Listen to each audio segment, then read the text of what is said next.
Hello everybody, welcome. DJ Vic Vapor with you, and we're just going to talk a little bit about what it takes to be a professional DJ. And when I use the term professional DJ, I'm thinking more along the lines of getting paid to perform, and that doesn't mean like 20 or 30 bucks. I'm talking about say you make 1,500 to 2,000 to perform. That's the level of professional DJ. At least in my opinion. It's all relative. You can have your own opinion. Now, I don't really want to discuss the big arenas and traveling and in and out of planes and kind of the end game. What everybody who wants to be or is currently a DJ, maybe at the lower levels, is aspiring to be. I don't want to really discuss that too much. I want to help you understand what it takes to be a DJ at the local level, say in your hometown or your home city, in that home community. So some of the things that, and when I talk about some of this stuff, it's going to be from personal experience, so I'm not comparing it to anyone else's maybe career or adventure or rise through the ranks, as they say often. I'm speaking from personal experience, so everyone's going to have a different opinion of maybe a way I reflect on it. But when you think about, okay, you've got some DJ equipment, you've got some software you like to use, whatever it is, or you've worked a few hours in the bedroom, hopefully more than that. But let's talk about, you're at the point now, you want to start approaching different clubs within your local community or local city. One of the things that I would suggest is looking at getting into the community itself first, if you haven't already. And what I mean by that is go out and listen to the other DJs and hang out with them. Spend time, let them know you care about what they're doing, and find guys with like-minded music sensibilities. You don't want to necessarily hang out, if you want to play house music, with the hip-hop community. I'm not saying avoid them, because most DJs are, there's a common language there. But that crowd and those influence followers that DJ has built isn't really going to help you if you're trying to do house music, and vice versa. If you're trying to do like hip hop or a different style, you don't really necessarily need to be hanging out with the guys that play a lot of house, unless they're guys within the local community that bridge both scenarios. And I know for years I did that myself, because that's ultimately what we're going to talk about, what it takes to get your foot in the door and kind of get started. So get out there, support the local DJs, find like-minded guys, and offer to show up a little early and help them plug stuff in and get set up, and hang out and just kind of be a little bit of a roadie for them, and get to know the scene. Even if you think you're too good for that, do it anyway. It's good experience. And what you're going to learn is, by having befriended and become a genuine person that they trust and like, it's easy for a DJ, maybe he's having a sick day or he doesn't feel good, to call up on another DJ or a friend that's been there with him and say, hey, I can't make it today, maybe you can go fill in for me. And that's the benefit of being friends with a local DJ, or at least one. You still have to prove your chops a little bit. So let's say you've done that, you've got your skills, you practiced a little bit, you haven't really performed live in a sense that you've gotten paid for it, or in a club where there's between maybe 600 to 1,000 people on a weeknight or weekend night. When you get to that level, what you need to do again is befriend the local DJs, and that's not as easy as it sounds. There are guys that have a very cliquey atmosphere around them, so breaking into that isn't always easy. But I can tell you from personal experience, if you're just yourself and you're genuine, and you don't go in there with a I'm better than you attitude, or don't try to suggest things to play and stuff to do, just let the DJ be himself. They've obviously become somewhat successful, if they're in the club already, by doing the right things somehow. So, I mean, like I've told you guys before, I mean, I live and have lived in the wheelchair for, let me back up here a little bit, see if you guys can see it. In a wheelchair for 30 some years now, 32, 33 years. And I've done my entire DJ career out of the wheelchair. So if I can do this, anybody can do it. You just really, I mean, you've got to sell for it. You've got to live for it. You've got to die for it. It's got to be everything you breathe. It's that bottle of water you get up for in the morning and have a drink, or your cup of coffee. It's got to be that. You've really got to commit to it. And you've got to do so much due diligence. They say professional musicians that play in bands, say it's often a matter of putting in your 10,000 hours.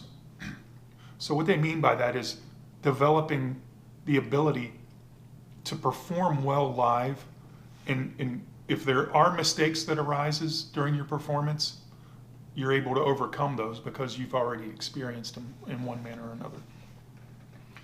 So let's talk about how I would look at approaching, if I was starting out right now today, and I know I've got some good skills and I've got something to offer and I can, probably move a dance floor pretty good. How would I approach that today with my experience that I know? Like if I was talking to myself all these years ago, what would I say? I would talk about how important it is when I go to the club manager, or sometimes it's the manager of the club, sometimes it's the owner of the club, and other times if the club's successful enough, they could have someone that's a booking agent. Someone dedicated specifically to booking artists, acts, bands, DJs, whatever it is. So whoever you need to reach out to is determinant to finding that out through the club. So you can speak with someone there local at the club if you know somebody that goes there often or even works there. Anytime you know anybody on the inside, you've got probably 25 to 30% better chance of scoring an opportunity than anything else, than flat walking in there and not knowing anybody, especially if you've never even frequented the club. Come on. You got to have a relationship in there somewhere. You've got to have somebody that says, yeah, I trust this person. I think they're capable. So if I was starting out, I would just go, let's say there's a booking agent for the club. I would go to the booking agent and I would explain, here's what I have to offer. Here's typically the type of music I like to play.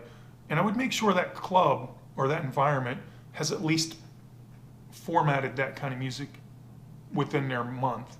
I don't want to go to a club that's known for country and rock and roll and say, I'm a house DJ, I'm going to come in and bang out some techno and house and I'm going to blow it up, because they're just going to tell me to turn around and walk away.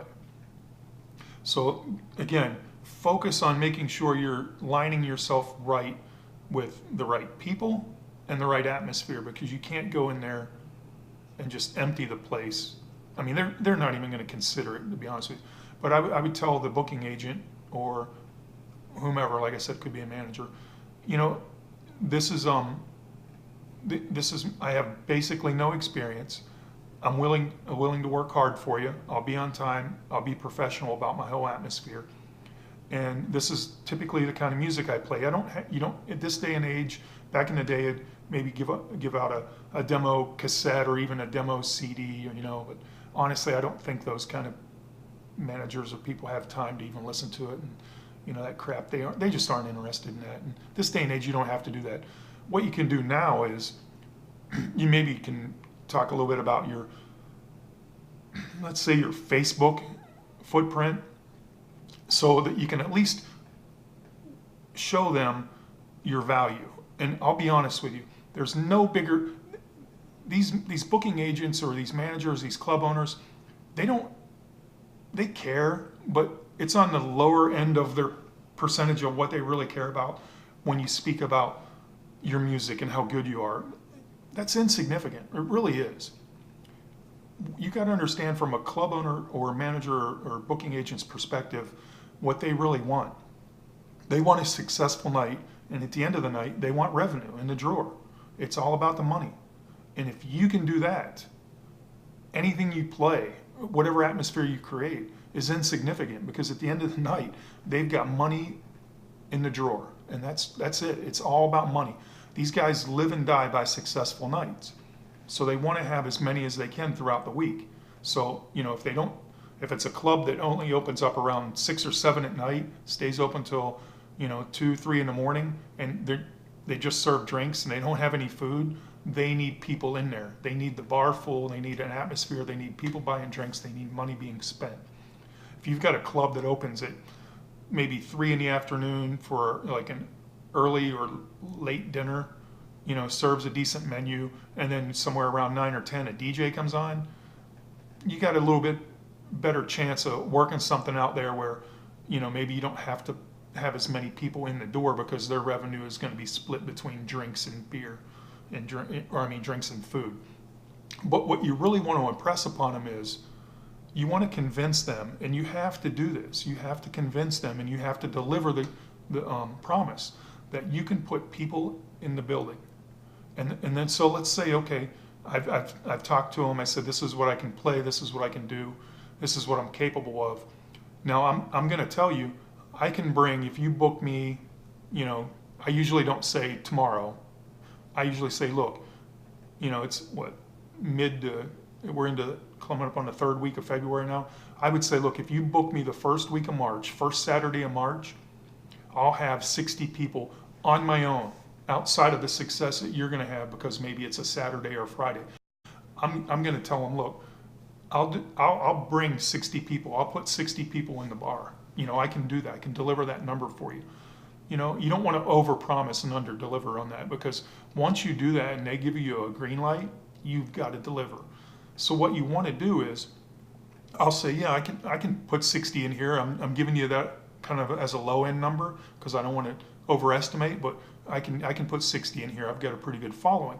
So then let's say now it comes time to deliver that promise. So now you've got to get out there and do this is where the grind is, because you don't have a reputation, anything to build on. You don't have people in town that even know you. So, if your name's going up on the poster board at the front door or the marquee or however they advertise whatever DJ's playing that night, their website, their Facebook, if your name's going up and people don't know you, you've got to do all the legwork yourself, especially early on, and you don't have to do it just once. This is something you have to create a snowball at the top of the hill, and you have to get this guy rolling downhill fast and get it big fast. So on your first go around, your first night, you want to make sure you're bringing those 60 in. So you want to get out there, you want to get your friends and family in town, and you want to get their brothers and sisters and people that are of age, and people that would be willing to go out, and even get some of the people that don't go out very often, and tell them how important it is to you. Say to everybody, hey, this is important to me. It means a lot. I need you to show up. It depends on my success. And you rally the troops, get them out there, get them going, and make it work for you. That's what these club owners and these club managers and these booking agents, that's what they want. They hate booking artists or DJs and then 5 people show up, for the first 30 minutes, 2 drink water and 3 drink the cheapest beer in there. They all give you a hug and kiss and they're gone. They just showed up to give you that 5 or 10 minutes worth of support to make you feel good. But they didn't contribute to the bottom line in the club. Now the club manager or whoever the booking agent is, they're sitting there with egg on their face because now they've got this rookie DJ up there. You could be killing it. You could be playing a great set, but nobody cares because the place is dead. That's the most important thing you got to learn, is you've got to bring people in. So impress upon them when you're chatting with them, hey, I'm capable of doing this, and even lay out a plan of how you're going to do it. I'm going to blow things up on Facebook. I'm going to call people personally. I'm going to send out personal text messages, and I'm going to get confirmation, as I get closer to the date, and I'm going to make sure I get those people in there. You want to get more than you say you can. So you might want to say, hey, I can bring 30. 60 was just a number I was thinking of for myself. It might want to say I can bring 30 people in, and we can give this thing a shot. Now, when we're speaking about bringing people in and building up a scenario where the night's busy, let's look at the club as a whole. Now, you're probably somewhat aware of it. Like I said, you probably already established the ability that you've been a patron there or a customer there, and you've hung out there on your own. So what I would do personally was I would look at their week and I would see their schedule. If they have and it's, in my experience, it's usually like a Thursday, sometimes a Wednesday or Thursday. Those nights are typically kind of soft. And they're usually just experimenting with what they want to do there. They don't really have a format. That some places will have like open mic night or open DJs or open band, whatever they call it. And other places will have, like happy hour, extended happy hour, something like that. You want to, when you're talking to them and you don't have any name or reputation built for yourself, and you want to really build up a night, you want to focus on those kind of nights when you're talking to these managers and agents. You want to say, give me that slow night, I'll bring some people in, 30, 40 people, whatever, and I'll deliver those people. And at the end of the night, if all goes well, if the music goes good and I can bring those people in, we can discuss moving forward on another week or another night, and then we can discuss, what you feel the value of paying me for that service is. The first night doesn't have to be free. You don't want to come in there and seem cheap, but you don't want to go, hey, I should get what the regular DJ gets on Saturday, because that guy could be getting $500, $1,000 for his 4-hour set, but he's probably filling the place with hundreds of people.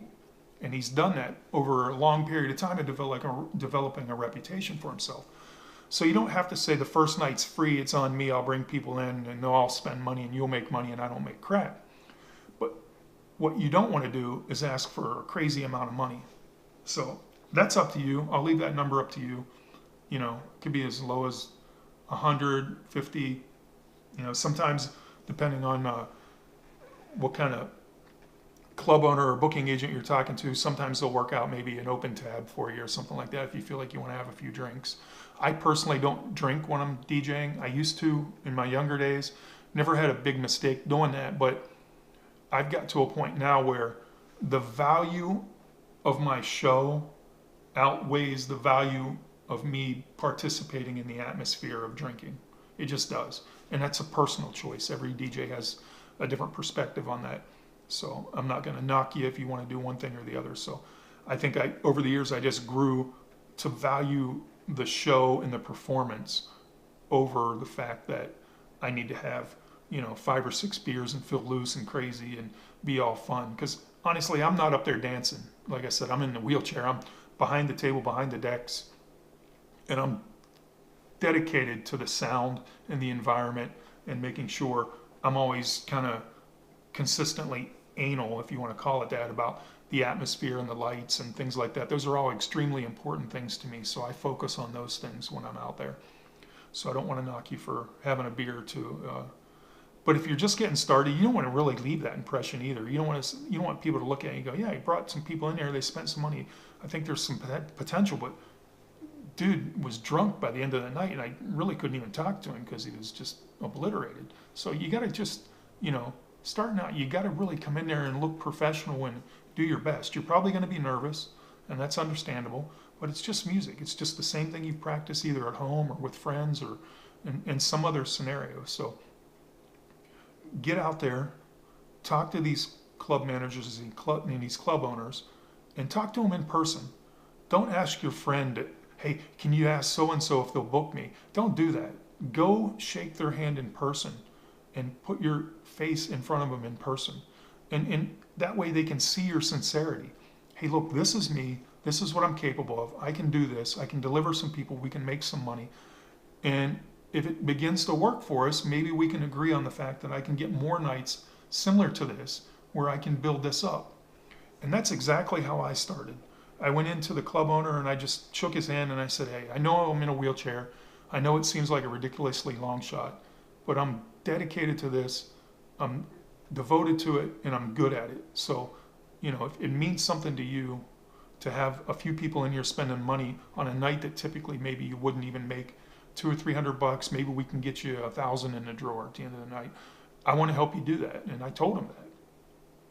So it started out just like that. I think I brought in probably around 30 people my first night. And that was huge because at that time, that particular club was used to seeing like 5 or 6 people come in and shoot a couple games of pool off in a back room way, way away from the dance floor, and it was just always dead. So now all of a sudden they went from having one bartender basically run the whole show, and now within the second and third night, because the first night was so much fun that those people invited more people the next week.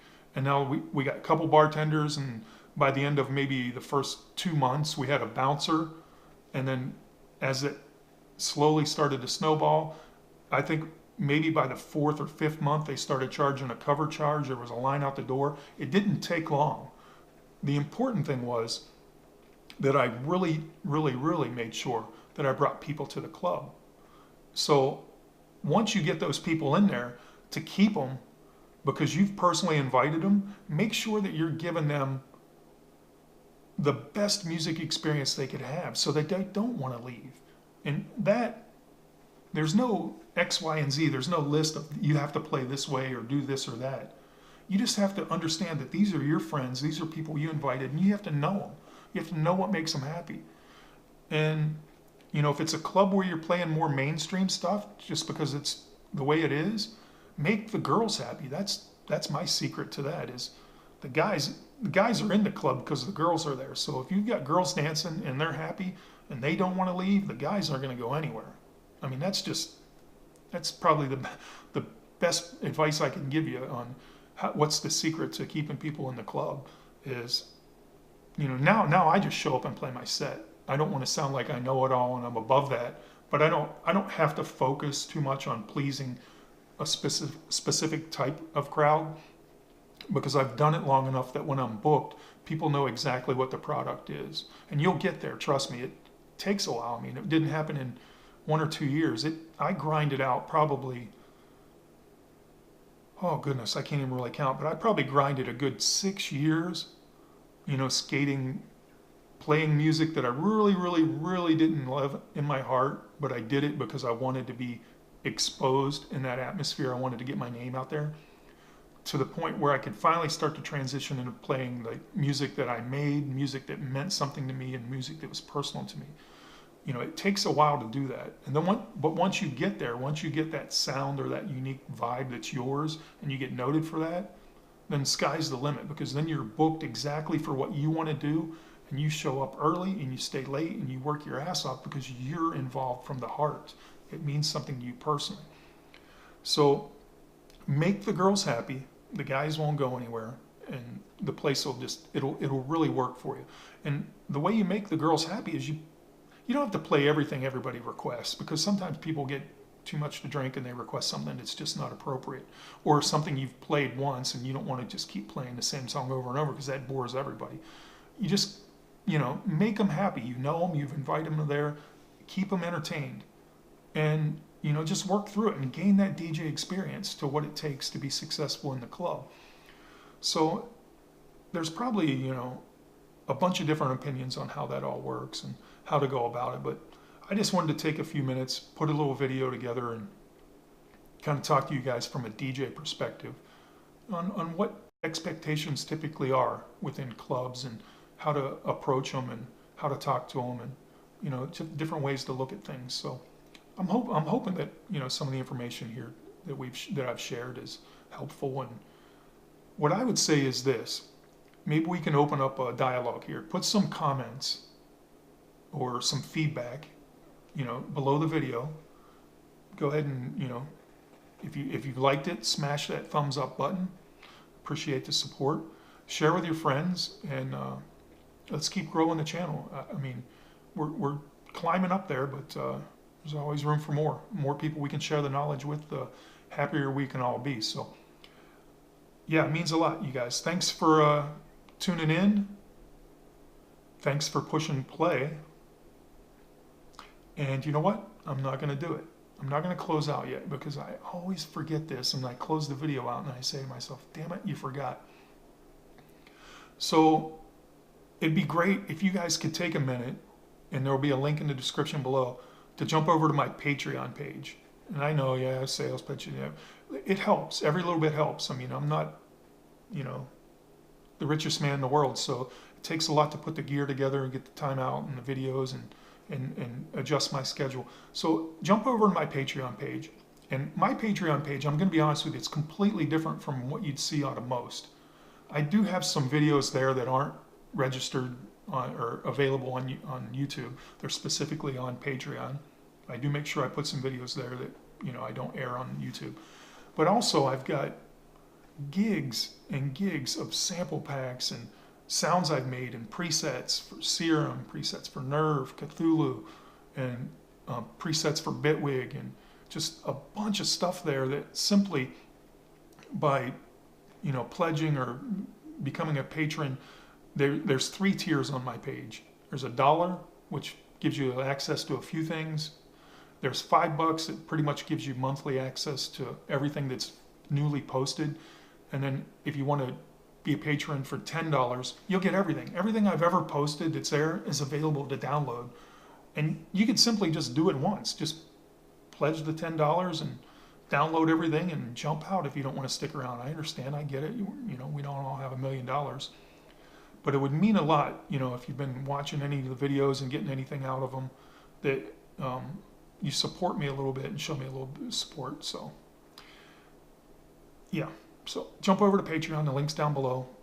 The money's going to a good place. You know, I've got a family to feed, and I typically spend it all back on gear and different things that I can educate you guys with. So love sharing the knowledge. And finally, like I always say, thanks for tuning in. Thanks for push and play. And peace.